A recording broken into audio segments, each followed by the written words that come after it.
It is time for intensive work in the orchard after we have finished another production season. This was a colorful year. Some harvested a lot of fruit, some a little less. It all depends on the type of plantation, size, and its age. Of course, there are young, newly planted orchards, but also those that are more than 20 years old. All of them need to be fertilized in a certain way, that is, fertilized, keeping in mind that this is not done the same in every orchard. The amount of harvest depends on the correct fertilization, but the importance of proper protection and pruning should not be underestimated. Some may wonder why certain fruit species one year give a lot of fruit, that is, they give a plentiful harvest, and the next year or two there is no fruit at all. This is precisely the consequence of improper maintenance of fruit trees, inadequate pruning, and fertilization. There is a right time and a way to perform certain tasks for everything. We have already talked about some of them, and those who regularly follow our channel have already done some of the work. If you also want to be successful in maintaining fruit trees, follow our advice regularly and start doing all the necessary steps without fear. After you listen to this video and the advice we are offering, we hope that you will contact us in the comments and share your experience. Give us your vision of how it is done and what success do you get from it. Share with us how you are satisfied with the harvest this year and the current state of your orchard. Is there any disease? Fertilization of fruit trees is closely related to pruning since both procedures regulate the amount, length, and strength of new growth that is necessary for the renewal of the fruit tree. Therefore, it is good to remind ourselves of some of the most important rules. The first and basic rule is that not every orchard or even every variety in the same orchard can be pruned or fertilized in the same way. You can learn about protection and pruning in the videos that are already on our channel, and today we will talk about proper distribution of macro elements through several phases of fruit tree nutrition. Orchards are most often fertilized on three occasions: autumn fertilization, spring fertilization, and additional fertilization with nitrogen fertilizers after the blossom of the trees. When determining the type and amount of fertilizer, the following rules should be followed. Autumn fertilization with NPK fertilizers, that is a part of the fertilization in which we return the amount of nutrients, nitrogen, phosphorus, calcium, magnesium, and so on, that are applied during the growing season. We determine the amount in relation to the previous growing season. If the year was very productive, we apply larger amounts of fertilizer. If it was unproductive, we reduce the amount. And in the case of lush and non-fruiting trees, we completely omit this fertilization. Spring fertilization with NPK fertilizers is done in a ratio 15-15-15. Part of the fertilization in which, after pruning and observing the production potential, that is, seeing fruiting buds, for the current year, we correct the amount of nutrients as necessary. If a fruitful year follows, we apply larger amounts of fertilizer. If a fruitless year follows, we reduce or omit fertilization accordingly.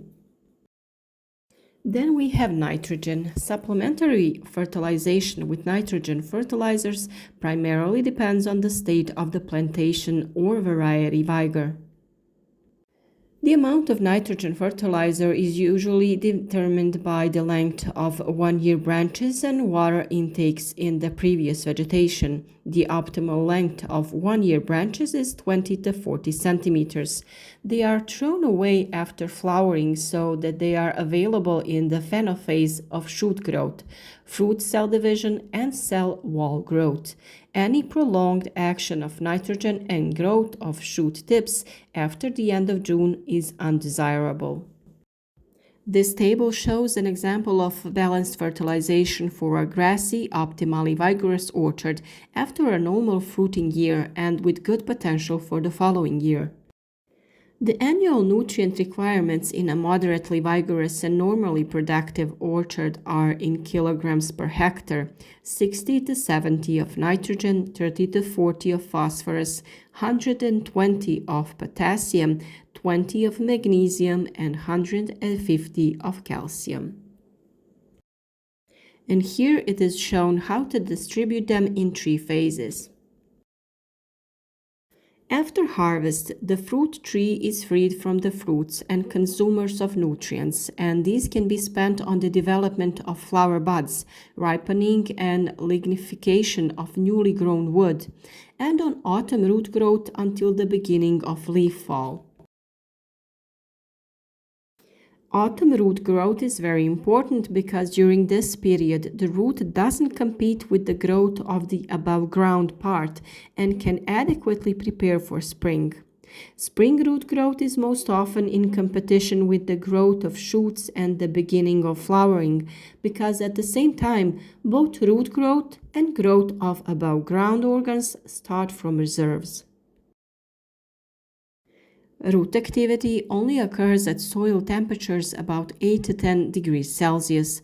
Therefore, it is very important to carry out autumn fertilization while the soil is still warm, as soon as possible after harvest, in order to properly carry out autumn growth and root renewal phase. The more fruitful and exhausted the orchard was, the earlier it is desirable to carry out the autumn part of fertilization. By feeding and introducing oxygen into the soil by cultivation, it is necessary to ensure autumn renewal and root growth so that the fruit tree can smoothly start developing its above ground part in the spring. Phenophases such as bud swelling, leafing out, flowering, and fruit setting occur mainly in the bases of reserve substances that the fruit tree has stored in the previous vegetation, as well as in the period from the end of the harvest until all the leaves finally fall from the trees. When omitting autumn fertilization and performing only spring fertilization, it is also necessary to take into action climate factors. If the spring is dry without precipitation, most of the nutrients may remain unused at the very stage when the tree needs them. Also, if the winter is warm with a lot of precipitation, most of the leaching nutrients from autumn fertilization are most likely washed below the level of distribution of the main mass of the root system. Two weakly vigorous orchards that grow less than 30 centimeters, it is necessary to fertilize them heavily, not all at once, but to spread moderately increased amounts several times during the year. This especially applies to nitrogen fertilizers. The consequences of too weakly vigorous trees are too weak renewal of fruiting wood and a higher proportion of old, degenerated, spindly fruiting wood, which prevents proper regulation of fruiting by pruning and brings a higher proportion of second-class apples. The consequence of too vigorous trees are too long one-year-old shoots from 60 to 150 centimeters, too much water intake at the tops, increased bitter spots, too large fruits, the need for increased pruning, which in turn results in increased growth. Extended growth consumes nutrients at the expense of flower bud differentiation. There are also greater susceptibility to diseases, difficult protection from diseases and pests. There are orchards that are so lush, the length of one-year-old shoots is more than 1.5 meters, in which it is necessary to avoid any fertilization, especially nitrogen. There are orchards in which some varieties need to be fertilized and others do not. Older plantations, low grafted, which have moved to their own roots, most often do not need to be fertilized with nitrogen fertilizers at all. Some varieties were fruitful this year, others didn't. There are orchards in which some parts are too weak, there is no satisfactory growth of 1-year-old shoots, and they need to be fertilized and supplemented more. There are also varieties that genetically more easily obtain nitrogen on their own and therefore need less nitrogen fertilization. The lushness of the variety also affects the lushness of the rootstock and vice versa. A lush rootstock gives stronger roots more nitrogen. Therefore, putting a fertilizer spreader on a tractor and fertilizing the entire orchard uniformly in such conditions is completely unacceptable.